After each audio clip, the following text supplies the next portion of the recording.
Abraham Lincoln once said, democracy is the government of the people, by the people, and for the people. If you decide to give up on freedom, it means you've decided to give up on your life. Freedom gives you the life and the freedom to live a good and healthy lifestyle. Never give up on your freedom. It's June 12th. Happy Democracy Day to you. And welcome to a fresh episode of West Breakfast. Hashtag What Are You Saying Breakfast Show. My name is Omotoshola Sharimaki. Happy holidays to you. Good morning to you, the ladies. Good Good morning. morning. How are Happy you? Democracy Day to you. Thank you very much.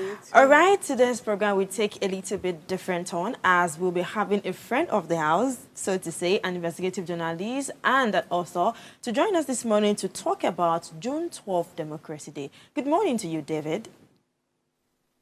Good morning. Thank you for having me. Thank you very much. Happy Democracy Day to you. Happy Democracy Day.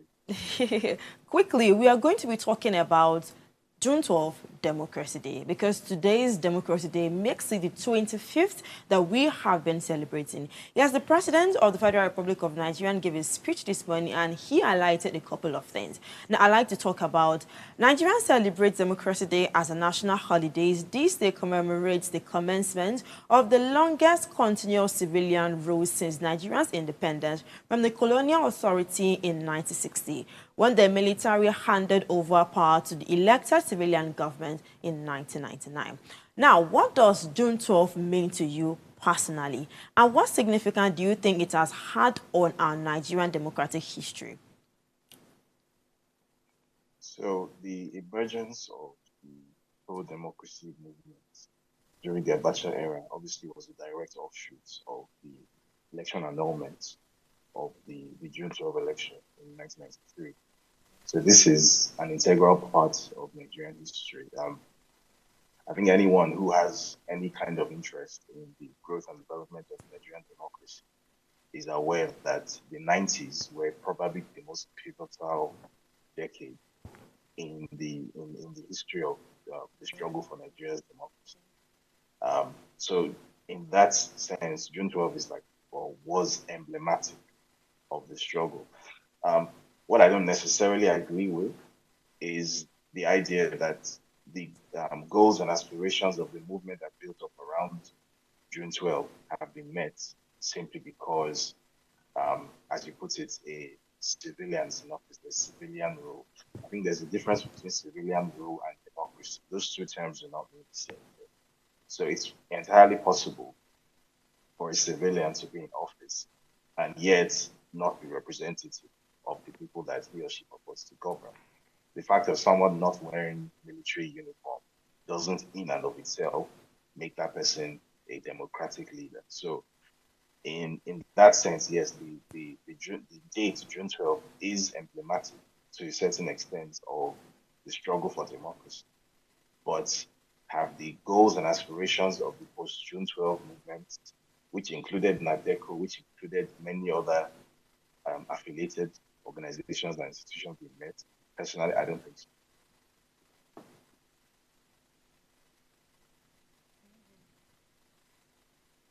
Okay.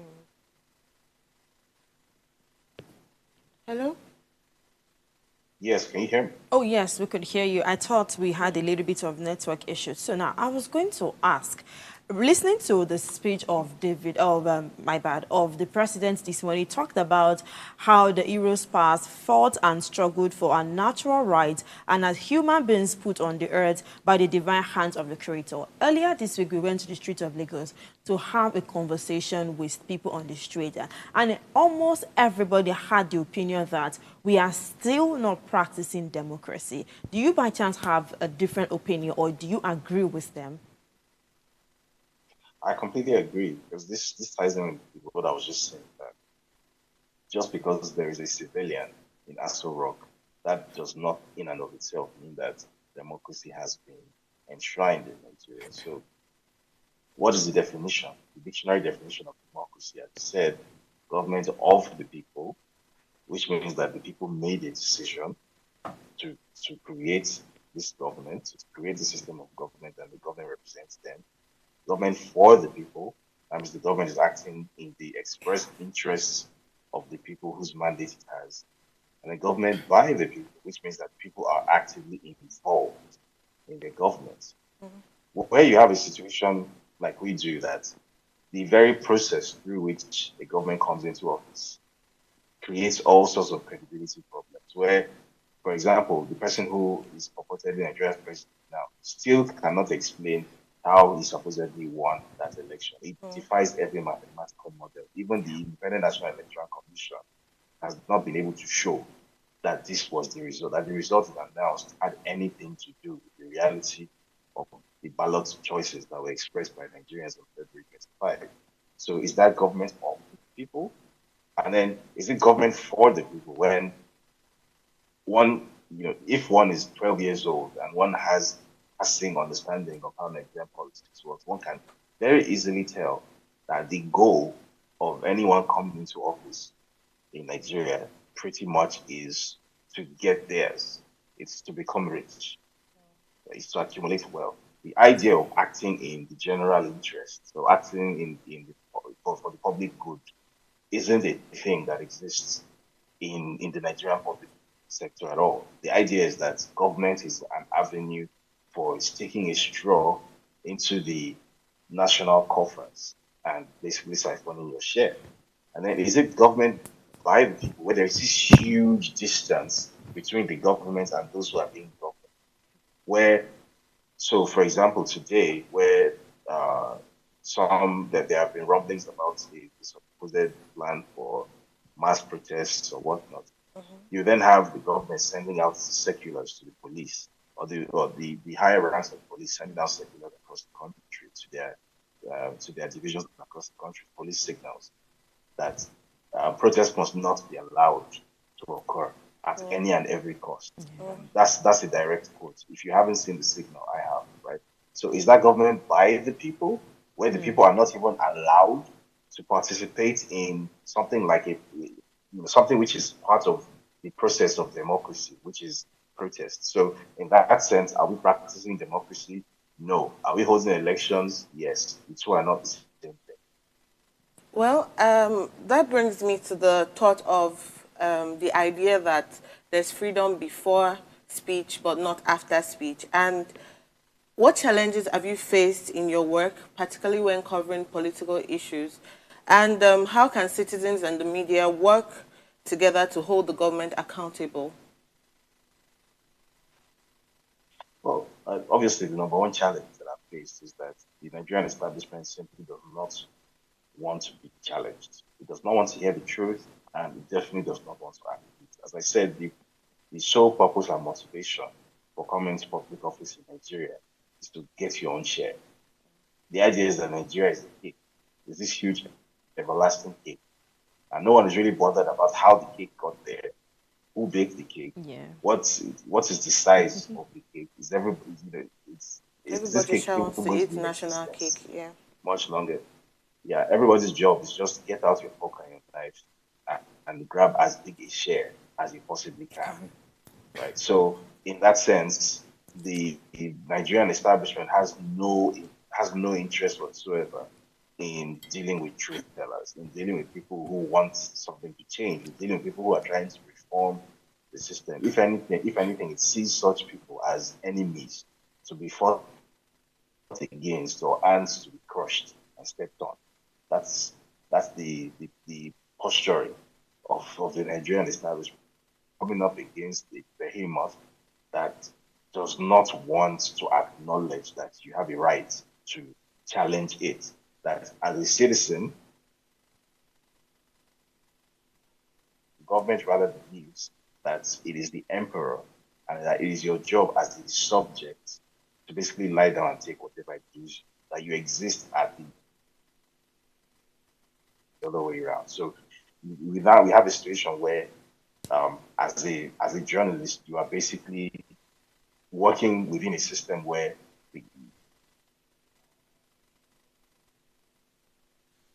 so that's kind of like a very weird situation that I have to deal with, and that every journalist I think has to deal with in Nigeria.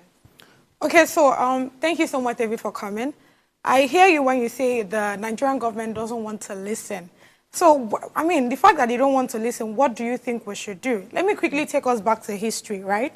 So in 1979, Ghana witnessed a significant event when Flight Lieutenant Jerry John Rawlings led a coup resulting in the execution of 8 military officers, including 3 former heads of state, in a move aimed at combating corruption. Now, Rawlings justified his action by arguing that these influential figures pose a threat to stability and governance due to their corrupt practices. Now, the historical event continues to be debated today, with some advocating for similar decisive actions against political corruption in their countries. This phrase, "our politicians need a Rawlings treatment," reflects a call for strong measures against corruption.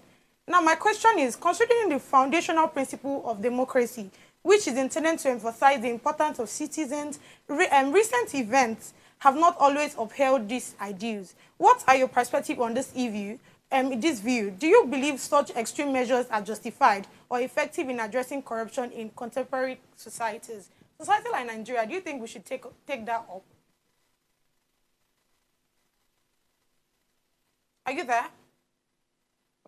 So we need, yes, I'm here. Okay. We need to be careful when advocating for things like that. Because, Okay.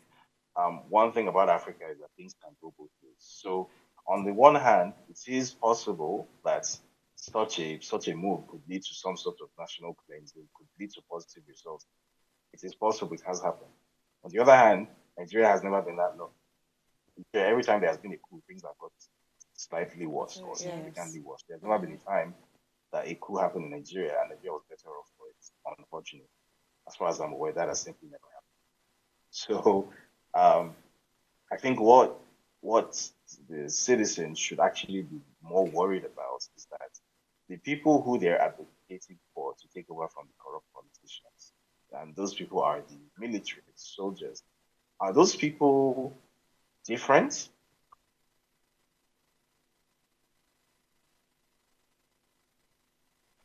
From these? Because it has been our experience here that our political class and our military are joined at the hip. So if you end up advocating for the military to come in and take over power by them, and then they do, but the actual makeup, the ideological makeup of the military is not different from what it has always been, then you simply replace 6 with half a dozen.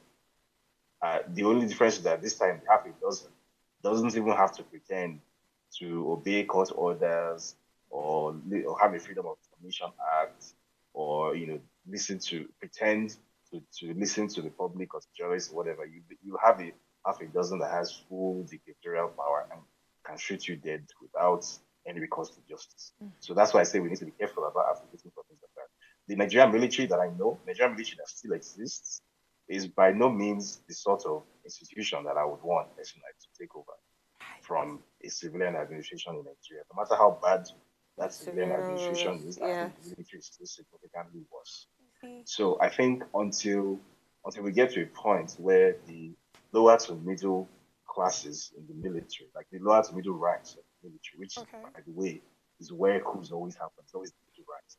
Until those lower to middle ranks actually have some sort of ideological understanding of what Nigeria is and what it should, where it should be, and what needs to be done to get it there, then I think we should be careful. In the case of maybe Burkina Faso, if a few countries like that in West Africa, I think the reason why, after having their coups, those countries have not spectacularly imploded, and things appear to be getting marginally better, I think, is because the people who carried out those coups at the middle ranks actually, first of all, were very well educated, and secondly, they have an ideological ground. They have something animating them. So in their permit case, me to cut you short, they want David. their countries to gain. Sorry, permit you to cut you short. We understand that you do not have too much time to spend with us this morning, and we have to ask you some basic things. There is no how we talk about Nigerian democracy without taking a quick drive to the historical context, the current issues, and the future perspectives of Nigeria. Now, let's go down the memory lane a bit. Let's go back 25 years.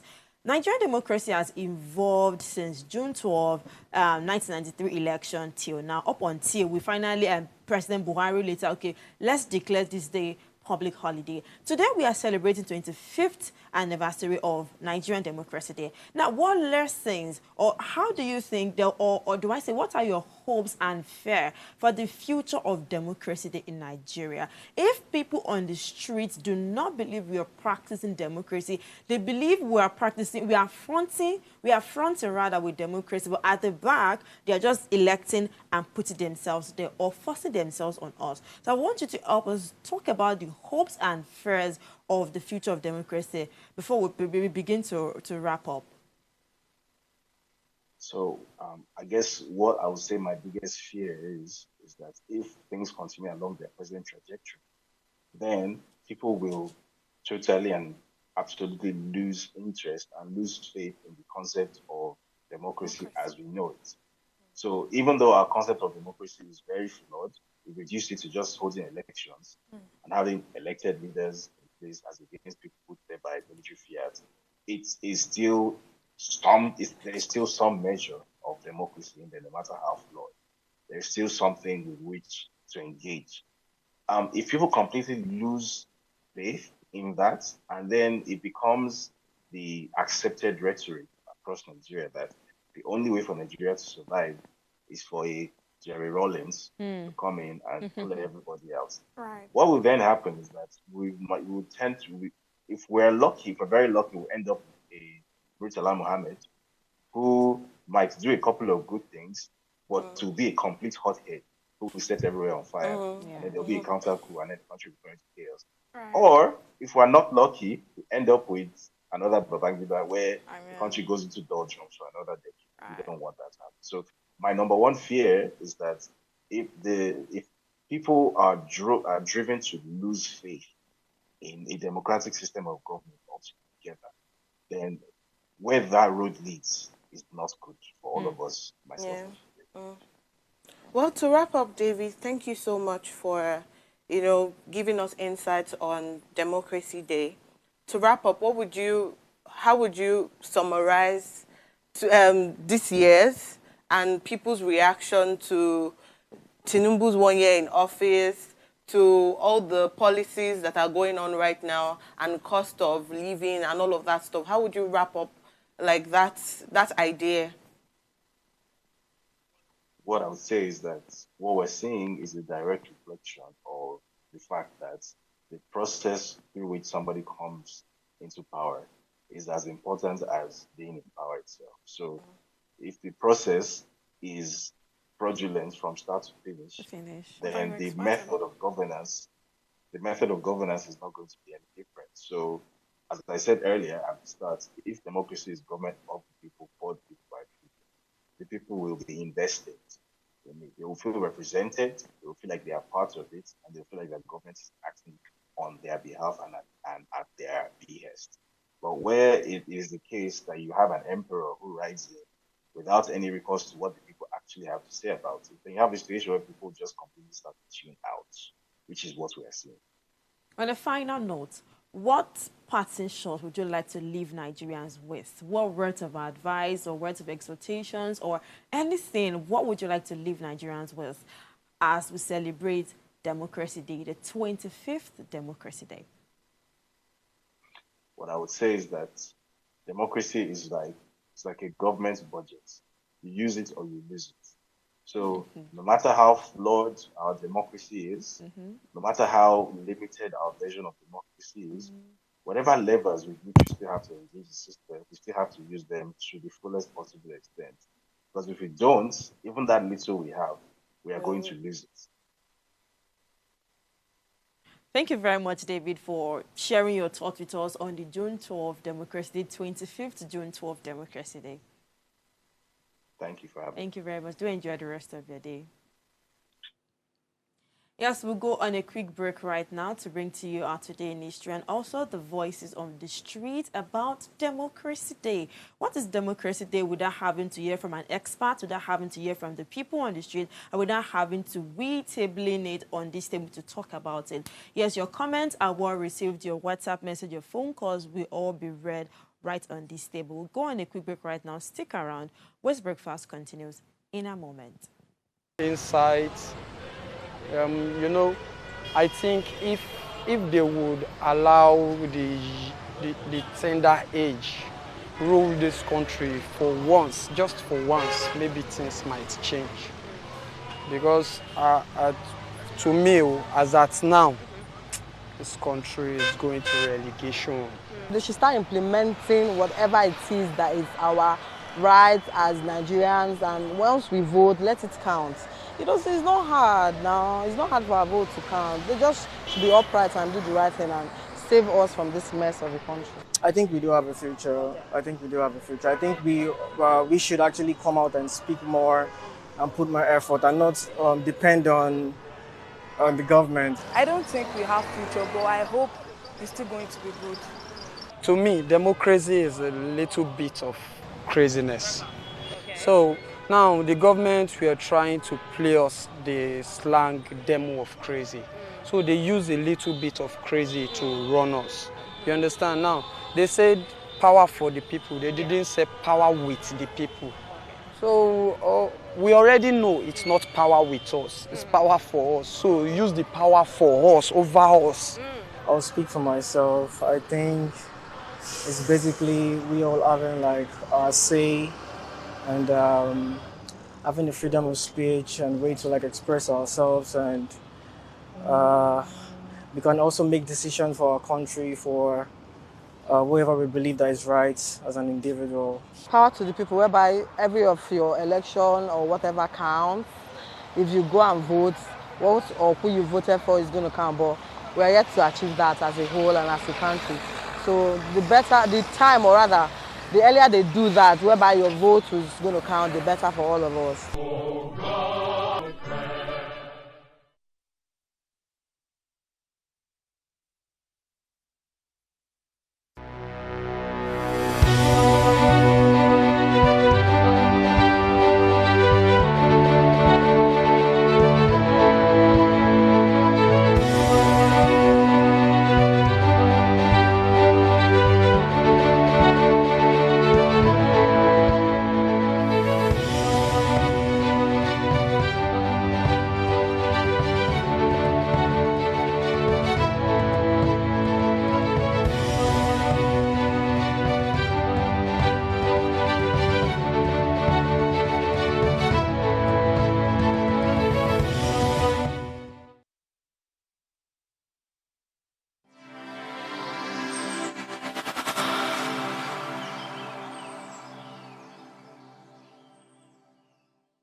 Welcome back. We are still talking June 12th, Democracy Day, and now we are going to be talking about the speech the president had with Nigerians this morning. The president talked about June 12th, Democracy Day, and I'll just do a quick read about what he had talked about this morning. He said, "My fellow Nigerians, let me begin by congratulating all of us for witnessing the celebration of another Democracy Day today, the 12th day of June 2024. 2024, yes. This year also marks our nation's 25th years of uninterrupted democratic governance. On this day, 31 years ago, we entered our rite of passage to becoming a true and enduring democratic society. Going through this passage was hard and dangerous. During these fateful 6 years that followed, we fought and struggled for our natural rights as human beings put on this earth by the divine hand of our Creator. We lost great heroes and heroines along the way. In the struggles, the winner of the June 12, 1993 presidential election, Chief MKO Abiola, the most significant symbol of our democratic struggle. His wife, Kudirat, General Shehu Musa Yar'Adua, and Pa Alfred Ruwane, among others who sacrificed their lives. They bravely surrendered their future so that our nation might be a better one. Then he mentioned a couple of fallen heroes, Chief Anthony Enaro, Chief Abraham Adesoya, Commander Dan Suleiman, among others. Then he talked about the sacrifices made, the precious gifts brought about, their selfless devotion that can never be forgotten. For more details on the presidential speech, go out to look around our social media pages, we'll post them, and then different pages of Nigerian newspaper talked about it. Now, ladies, let's talk about June 12th, Democracy Day, the 25th one. We all know how Silver Jubilee. We all know how grown a 25-year-old lady will be. If she's not married, she's either planning to marry, but she's a full grown-up adult. Let's look at Nigerians since 1993. MK Abiola election up until 1999, then from 2000, then different handing over from one president to another, and then to the current president we have right now, Bola Ahmed Tinubu, and he has already celebrated 1 year in office. What is the significance? What do you have to say about this? I'm interested. Do you think, I don't know, what do you think, ladies? I feel like we are in democracy, but we're still far from, you know, implementing the idea of democracy. We still have issues with elections. We still have issues with being elected. We still have issues with the kind of people that we elect. We still have issues with the demographic of people in elected positions. That we're talking about youths, you know, women, children, people with disabilities. Yes. We still have issues with those areas. So I feel like democracy has to involve everybody. Are we practicing that in Nigeria now? No. That's my own view of democracy. We're still far from it, but I feel like as we move on with open-mindedness and then the kind of awareness that we now have as people, we're fighting to become that democracy as it ought to be. That's me. When I went to the street, sorry, God's beauty, when I went to the street, a particular person said, Nigeria has gone into relegation. No, I don't believe that. I was like, don't you think it's too much? Yes, we understand that people have a right to their opinion. But for someone to have thought that Nigeria has gone into relegation, you know, we know it's a football term, but for him to have thought Nigeria has gone into relegation, have we really gone into relegation? Like, or we are heading towards that relegation part. But then, God's beauty, that's not what I'm going to ask you. I was going to ask you the same question I asked Okiki the other time. Oh my God, I don't know why I'm laughing, right? So, to be honest, I mean, just in view of what she has already said, there are a whole lot of things that are happening. See, I wish we had more time to spend with David because I have a couple of questions that needed answers. Like, the truth is, I'm done having to talk about this whole thing again and again and again when they are not even listening. That's the interesting part. They are not listening. You know when you prefer solution to persons. That's why I had to bring out that Ghana whole thing. Yes. Because I mean, it has gotten to a point where we really need a solution. We need a solution. You talked about election. See, there are a lot of things that are going on. Let's kind of leave election aside. We have insecurity that's still happening to today, right? Nothing is working. So we need something. We need solutions. To be honest. I literally almost asked him because I was checking on my on Twitter yesterday, right? And I saw where somebody was saying it feels like we are in the military regime because it doesn't feel like we are actually in a democratic system. And somehow I kind of agree. We can't relate because we did not experience it. Did you not read books that indicated it? Books. Did you not? If you listen, even him said it. Even David said it. I still checked the video. Even David said it. Abacha, when he was, you know, talking and then annulling some elections. Okay. It's hard. It's very hard to see. That's why I am so particular about June 12, because you see the people that lived in those times, and that's why it's so important that we are talking about it. People that lived in those times suffered a lot and even lost their lives in the process. Are you not suffering? No, that's what I'm trying to say, that maybe we are not at that democracy yet. But we are open, like we're now, I don't know how to put that in English. We're now in that phase where we are now realizing that there's a difference between being in democracy, experiencing democracy, and being told that we are experiencing democracy. Now, speaking in the light of democracy, the president talked about, you talked about military rule and DAF. The president talked about something in his speech this morning. He said, democracy is neither a foreign nor abstract concept devoid of real-life meaning for us. Neither can we afford to reduce or minimalize it to being nothing, but the mere holding of periodic elections where one candidate and other outdo another. while elections attract dramatic attention, they are but one aspect of democracy. Democracy is a way of life that encompasses a broad outlook of which elections are but a part. As such, a nation can have elections without being democratic. But a nation cannot be truly democratic without holding election. I take that line again. A nation can have elections without being democratic, but a nation cannot truly be democratic without holding That's election. why I said elections take like 70 to 80% of what happens in our daily lives. And that's why we keep calling out the government, the government, the government. Whatever happens to inflation, the government, whatever happens to the lives of people, the government, we always have to go back to that, because the whole idea of democracy is that we are now allowed to vote and be voted for. Yeah. You understand? So if I cannot be voted for, or I cannot, how would I put that? If I cannot be voted for, and I know that this thing is free and fair, it means that we are not experiencing a democratic situation. And that's what has been happening in most elections. If you look at the past year, that's where we see killings, you know, snatching of ballot boxes and all of that stuff, because people are trying to force themselves into that system, knowing that that's where everything works. That's the idea.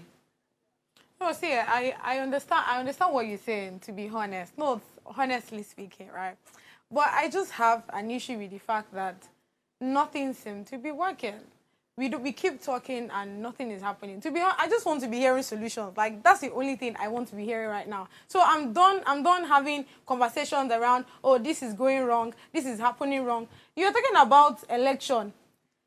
How do see, these people already know who is going on seats. So whether you vote or not, it's not even being counted. Well, permit me to chip in that they are trying to ensure that, I think we talked about it yesterday, that a tenure of a president now goes from 4 years to 6 years. So which means if the president will be running 2 times, we have 12 years in office as against 8 years in office. And who have you, as you're sitting down right now, who would you agree that, okay, since you became more conversant, with the whole political and governance space, who would you say, okay, this person actually need like a 6 years in office? I would have said Yaradua.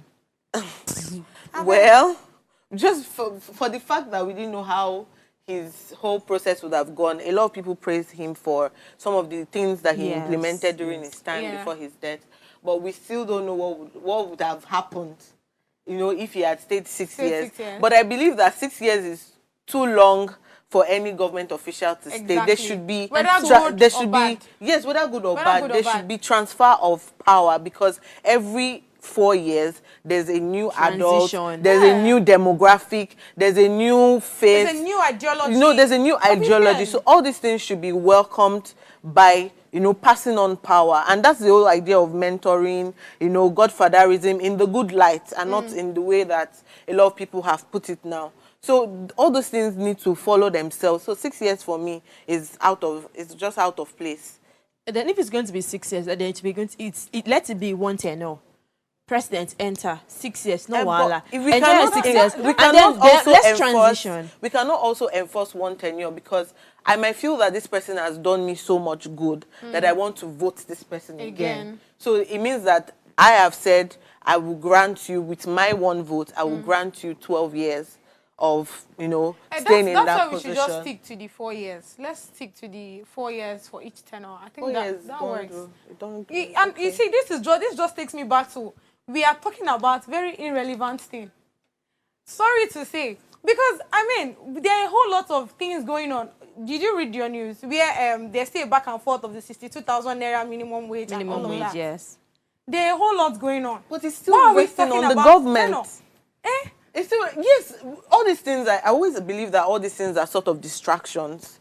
Distractions from major issues. It is. I actually believe it is. From major issues. Yes. And then we Nigerians always know how to pick up that thing and then hold on to it. That major thing that... Okay, so we have to go on a quick break, and then we'll return with our headlines across the globe. We are here to feed Nigerians on headlines across the globe, in and out of Nigeria. I'll be back in a moment.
Glad to have you back to the show. Where's Breakfast? Hashtag, what are you saying? And today, June 12th, we are still talking about the June 12th Democracy Day, the 25th June 12th Democracy Day. We've talked about, David Udain has explained to us what he thinks about it, and then we've talked about the presidential speech that he gave to Nigerians this morning.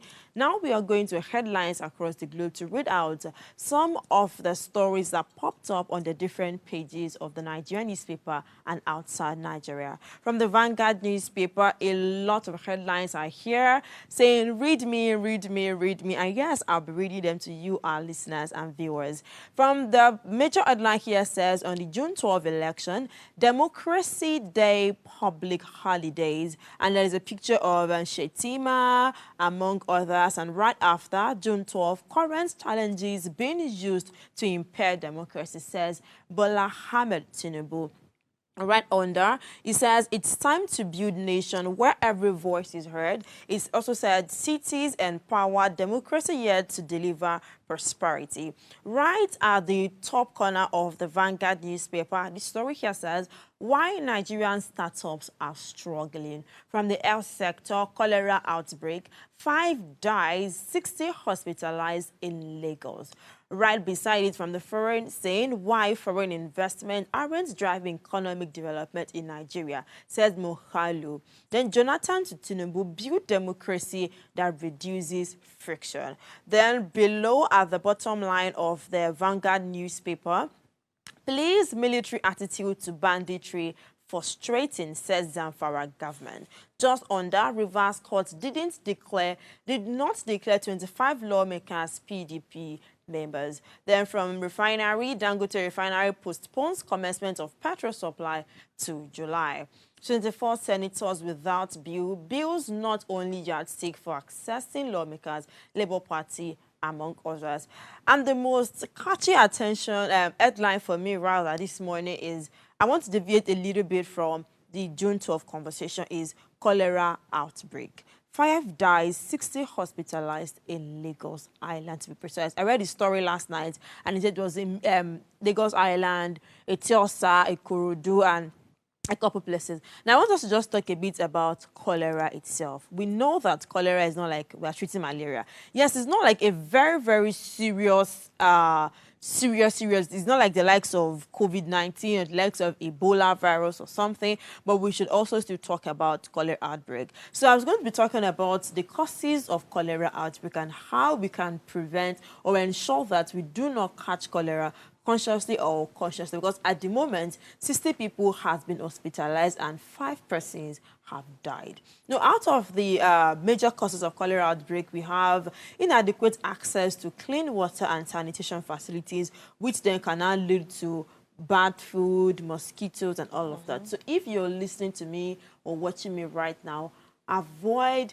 substandard water. We understand that, okay, things might be pricey. The amount we buy sachet water or the amount we buy bottled water has probably increased, but do not compromise on your good health. Cook with good food, cook with good water, drink good water. That's the only thing you owe yourself. If you feel okay, you owe yourself good health. It won't make sense for you to be locked up in I'm trying to remember that word that we used during COVID-19, that when we put people in isolation center. So it won't make sense for you to be isolated, or maybe you being a cause of cholera to other people. So try as much as possible to avoid taking bad water, avoid eating anyhow, places you know you are not sure of. Maybe you can see the person prepare, but the person is preparing with bad water. So the protection and the prevention tips for cholera, which you can protect yourself with, are drink and use safe water. Wash your hands often with soap and safe water, not just any water. You know, COVID-19, we said under running water, but now we're emphasizing on safe water. Before cooking, during cooking, and after prepping your meals. Then we said use toilet, use clean toilet, flush very well, wash your hand after using the toilet. Then if you're going to be washing anything, boil it, peel it, and then ensure that it's safe. And finally, clean up safely. Together, we can fight cholera outbreak. Together, we can make Lagos State, we can make Nigerians safe for every one of us. Can I express my my view on cholera. Oh, please. I'm trying as much as possible not to say anything. And I need to, you know, you were mentioning safe water, good food, access to. But if we look at most Nigerians in slum areas, they are never going to get good water because they don't even know what the idea of safe or good water is. Whatever food they are making, some fishes, some livestock that we buy in the market actually come from these areas. All those smoked fish and all of them, they come from this area. So how does cholera spread? Those things are coming from this area. When we are picking them up, but just, you know, you're trying to buy the best. Yes. So you're picking different ones. You're touching. The next person comes, touch. When you get to the house, you're like, oh, I need to quickly cook. You know, dab your face with your hand like that. But these people there will continue to live that way. And they're going to be the major, you know, at the front line of spreading these things. Yes. Is it their fault? No. They are just living the life that they have ever known. So clean water, safe water.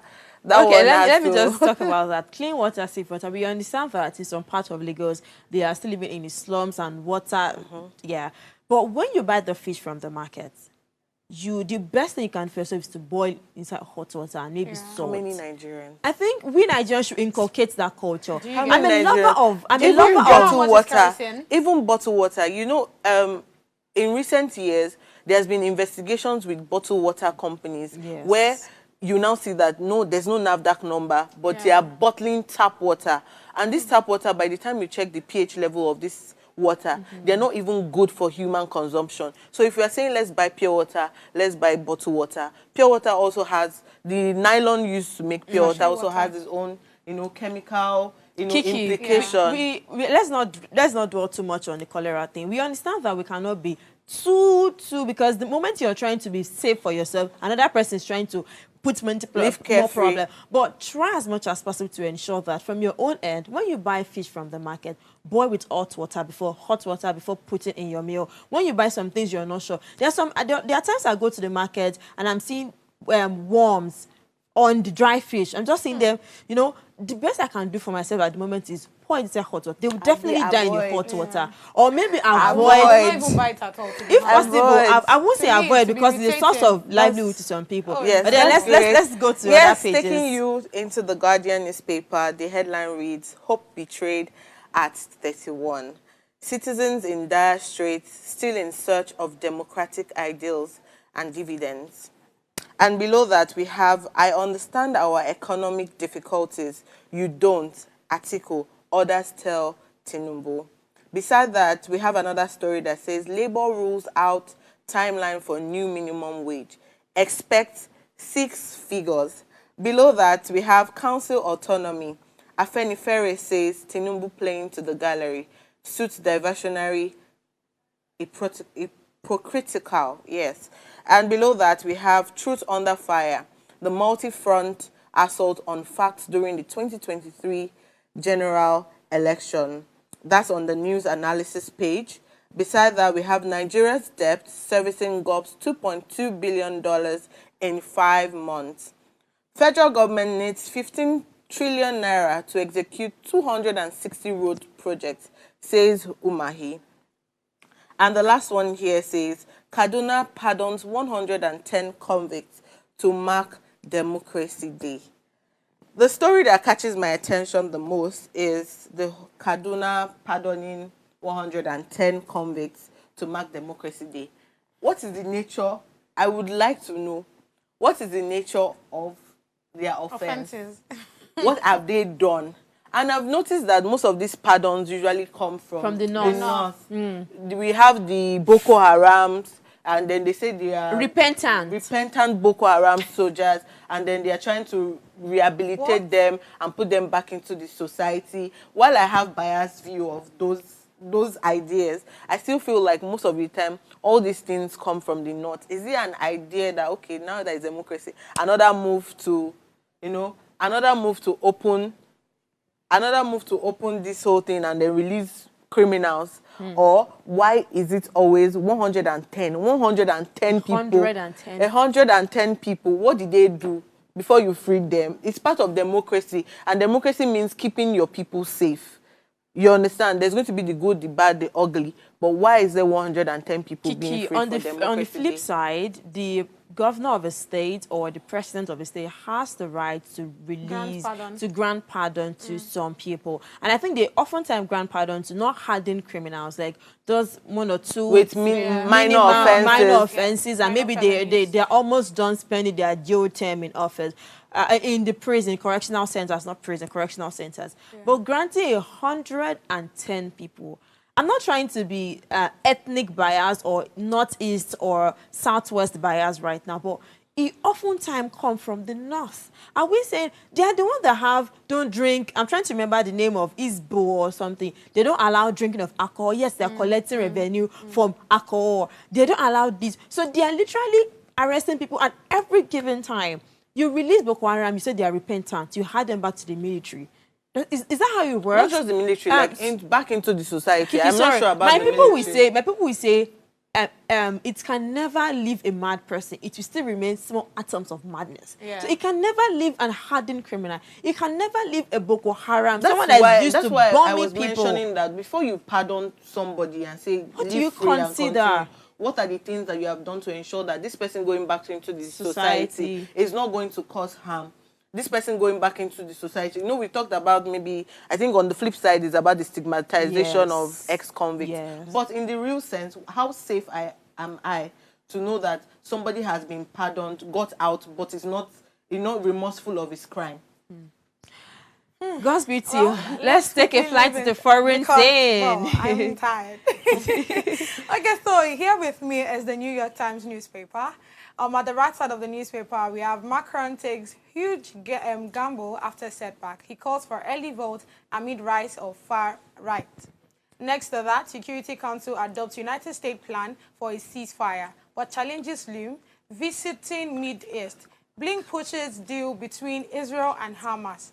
Middle left of the newspaper, we have fighting soaring suicide rate with gun logs and leaflets. Grim record leaving long trail of agony in Montana. Next to that, Democrat crosses R to open campaign financing floodgates, ending agency logjam and angering those seeking reforms. Beneath that, help is growing for people who are alien and living on the streets. Respite care provides a place for recuperate. So bottom right, which is the last headline, we have Italians want to tell Zelensky tear down this Putin plague. So that's all I have on the headline for the New York Times. So the headline that kind of piqued my interest is what USA is doing, which is Security Council adopts United States plan for a ceasefire. So I see what Biden is doing. Now, he's not just coming to them and telling them, okay, you know what, I think it's time for us to end this war. Now, he has given them a plan in which they can adopt, and I think the plan is working well for them. So I intend seeing the war coming to an end. I see here, but challenges loom. Yeah, definitely. But challenges loom. It means that taking advice sometimes terms and conditions. Yes, exactly. What okay. What I'm just saying is, I like the fact that Biden takes his time to make sure that, okay, I see this war, and I know for sure that you people don't want to end this, especially with the Israel people, right? You people don't want to end this, but I'm coming out with solutions. So even with the challenges, he's trying as much as possible. Me, I'm just taking it from the side that it takes his time to make sure that this war ends. Do you know how many people have gone down because of this war? This war, yes. It's a whole lot. I have a biased view, but let me keep that. We have to take another break right now to grab a cup of coffee. We'll be back shortly with our book review segment. Please stick around.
You're welcome back to the show. This is still Wiz Breakfast. Yes, you've missed a lot, but you can still catch up via social media platforms at Upgrade TV and at Wiz Breakfast. Now we are going to still analyze the book that we have been analyzing, Breaking Point by David Hundeyin. Yesterday we analyzed the chapter 2, and we are still going to be analyzing the chapter 2, and we will then we'll be done, and then we'll move to another book, or we'll move to a different chapter. So right now, the chapter 2 talked about is COVID-19. Yesterday we talked about how he lost his job, or how he resigned himself, but because his pay was cut by a certain level, and then he resigned as an honorable member. I love that move, and how his relationship with his girlfriend crashed. So during that time too, he had COVID-19. So we'll just talk a brief about how he got COVID-19, how he was recovering. So quickly, I'll just read just a line or two. After recovering from COVID-19 and dealing with his girlfriend from marrying someone else, David's financial struggles persisted. Business days, employer faced cash flow issues, resulting in delayed salaries, unstable to pay his rent, and used almost all of his remaining $350 to cover it, leaving him with no money or food. Amidst this event, David's friend suggested a temporary leave Ghana to avoid issues with their legal status, leaving them to agree on a trip to Cote d'Ivoire. Despite these challenges, David saw these developments not as a divine intervention, but as the universe compensating him. Well, the whole idea falls back to breaking point, as the book has said. You know, when he feels that, okay, as he's moving, challenges are coming, there's always a point where it's just... There's just always that point that it looks like there's a breakthrough, there's moving ahead, and it's just going with the flow. And talking about his girlfriend, COVID-19, I think COVID-19 was one of the worst periods for a lot of people. Some people died, some people could not find their family, did not see. And then the girlfriend marrying somebody else, only God knows. Just like she just chose maybe... You won't blame the girlfriend for marrying someone else. David at the time left Nigeria without proper communicating with her. Plus no money. He wasn't communicating. No, before then. So he also left for Ghana without still telling this girl. When they got to Ghana, they had communication issues. So it was a lot for the You are giving too much intel on this book. People should go and read it so that they can come and tell us. And you should be able to release. I have a lot to tell you, but you have to tell me too. I wanted to ask one question, right? When I read this chapter 2, we'll be moving to the chapter 3 tomorrow, though. So when I read this, there's this thing, you know, he had, after he left his girlfriend and all of those things, he started having financial issues, right? Where he had to even go and spend some days with his friend without even telling the friend that I want to see I'm broke. Do you get? He had issues even down to paying his house rent and all of those things. But now, at the end of the day, as the chapter was ending, he ends with the fact that he was able to like get his salary from business day, because as at that time they too were having financial issues, so they could not pay him. So later they were able to pay him. When they paid him, and I think a day later also, he got a prize where he won about $3,000. Now, what kicked my interest was where he said he's not a religious person, so he's not saying that God intervened for him. So it wasn't it that the universe just... Yes, just like he was talking about... What do you think about when he was talking about premonitions, he said that we should not define it as a divine kind of thing, like a spiritual pastor or thing. I actually find David Hundeyin an interesting author. I actually started the book in a chapter when he talked about how he do have an out-of-body experience. When he asked him, he said... It's not that deep. It's not that deep. So he had a breaking point in that time that relationship, his girlfriend married someone else, his business, his career he resigned, blah blah blah blah blah blah, and now things suddenly went from bad to good, and then he's saying it as a normal thing. Do you get? So it's like, bro, that's the way it should be. Well, join us tomorrow to review chapter 3, and then it's best for you to grab your own copy of the book Breaking Point. The book is not just interesting, it's detailed, it's educating, it's enlightening. Going to read the book Breaking Point and thank me later. This is where we wrap up the show for today. To come your way again tomorrow, happy holidays to you. Happy Democracy Day to you. Stay away from trouble. Drink good water, safe water, eat good food, and then mind your business. I love you guys so very much. See you tomorrow. Bye for now.